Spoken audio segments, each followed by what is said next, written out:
Ayan, good afternoon mami. Nandito nga pala ako sa bahay ng aking ng amo at kami ay nagsa-sideline at walang pasok ngayon, holiday ngayon. Ayan, kasama ko ang aking butihing asawa. Ayan o, ayan o, ayan o, ayan o, ayan. Sipag niya, naglilinis siya. Ayan, tinutulungan niya ako maglinis mga mi. Ayan, dahil walang pasok siya ay magbabaklas dito ng sirang kama. Kaya, sinama ko siya, yan, tinutulungan niya ako maglinis ng aking ibang gawain dito sa bahay nila mama at sir. Yan.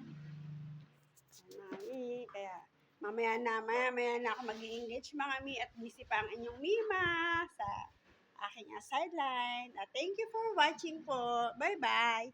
And syempre, God bless po sa inyong lahat. Thank you. Bye.